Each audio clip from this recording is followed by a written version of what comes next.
What up guys, Joachim here, and this video is going to talk about how to use Duolingo to get some basic grammar skills and how I have, and kind of continue to go about it. Uh, I've made a video now reviewing a little bit about Duolingo and things that I did not think it was very good for and things that I did think it was very good for. Principally, the major thing that I think Duolingo is good for is teaching you the letters of a language, especially, I mean, the alphabet or the script of a language if it is a non-Latin script. So in this case, you can see I have Greek is the language I have up. But today I'm going to talk a little bit more about grammar and how I think that Duolingo can be beneficial for studying grammar in a language as well. So the most simple aspect of grammar that you come to if you start to learn a language, you'll learn some basic phrases, words, things like that. And then you start to get into more nuanced aspects of a language, and one of those is plurals. So I am going to go to the plurals page, and this is something on Duolingo that typically is not available in most of their languages in the app. You would have to go to the desktop site and do that. So that's what I am filming today. Hopefully this comes out well on the video because I'm using like my camera set up to film the video. I don't have a screen recorder on my computer. I have one on my phone, but I don't have one on my computer. So I'm gonna go to the little thing that says tips here. You can see I'm hovering above that. And you click on tips, you'll see there's this plurals section, and this is another really good aspect, I think, of Duolingo. Now, I don't typically learn these things with Duolingo. Usually what I like to do to review these things is to use Anki. So I have my Anki deck up here. You can see I have the Easy Greek section. Easy Greek is, easy languages. I recommend that a lot. I think it's really good. And I will do a review of that and how I use that. But for today, I'm just going to go to add. We're going to add some cards. We're going to get ready to add some cards. And you can see the front of the deck is right there. I'm going to minimize the main Anki page, and we're going to learn some different case systems that is used in the Greek language. It doesn't matter what language you're learning because this will be up for just about every language in Duolingo. Some have more, some have less, but we're just going to look at the plurals. That's it. There's no order that you have to do this in, I don't believe. I think probably starting with plurals and singular forms of a sentence are probably best because that's the most simple aspect of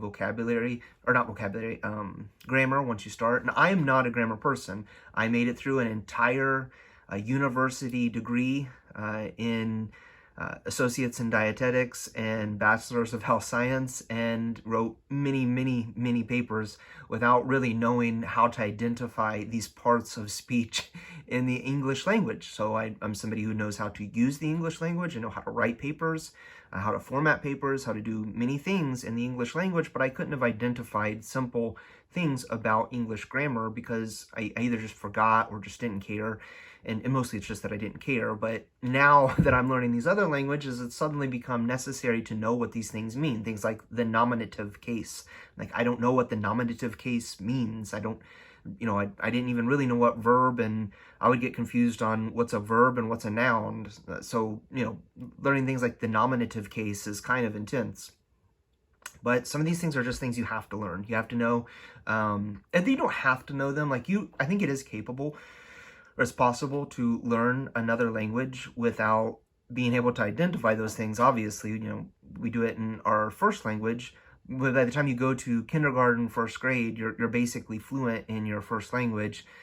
But, you improve your language significantly by learning to identify those things. And I think it helps create inroads in our thinking and when we use these languages. So I think that's beneficial. So just some examples. They cut things up here. There is 3 cases that are used in Greek. I think they call them cases. I don't know. Let's read the beginning. While in English, the plural is formed by adding s to the singular. Most of us know that. In modern Greek, so this is just Greek as an example, to form the plural of nouns, we take into account the gender of the word and change the singular suffix accordingly. here are some examples of each gender. And this is what we'll end up putting over here into our Anki deck to review and to go over so that we remember these things. So they have 3 genders that are used in Greek. The one, obviously, masculine, feminine, but then the neuter, neutral, like it has no masculine, or it has no gender associated with it. It's neutral. So masculine, feminine, neuter, that is very common in just nearly every language, at least every language that I've used outside of English. English is one of the few languages that I'm familiar with that do not have any sense of masculine and feminine used in the way that we construct sentences and things like that. So that's kind of unique, I guess. But, well, I mean, I guess it does. All of our stuff is neutral. It's all neuter. But, okay, so the masculine, we would see over here, they say os becomes we, or is omicron, iota. Usually the omicron doesn't make a sound. So, for example, enas philos, one friend, becomes diophili. So you see, like, I didn't pronounce the omicron there, I just said phili. So it becomes 2 friends. Enas philos diophili. Okay, so when I put this into the Anki deck, I will put enas. I will copy this first part, copy, and we will make our card. So I'm going to see when this comes up in my review, it'll say enas philos, one friend, becomes dio, and then I'll have to figure out what the next one is and answer that as the sentence on the back of the card. So by the time I finish this, and I've gone, you know, however many weeks or whatever it takes, or days, to really learn all these things and know this, which I've done this before, but you know, to learn this, I may not remember like those names for the you know, nominative and things that they use to identify that. But what I am going to know is that if I speak of 2 friends, it's going to be phili with the omicron iota at the end. And yeah, so, you know, there's a bunch of different examples that they have here. And these are just the most common ones that are used.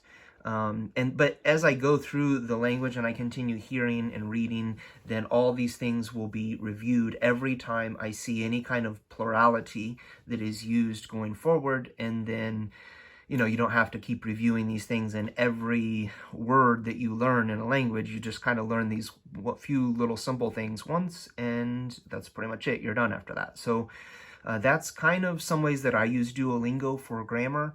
Obviously, there's other ways that grammar plays into a language that come up later, but I don't really use Duolingo for, I use it as an accessory, as a tool to expose myself to these types of things like this, rather than trying to learn a language from it. I don't think it's very good for that purpose. And I think when you use Duolingo within the in a way that is beneficial, then it can be a very, very good tool.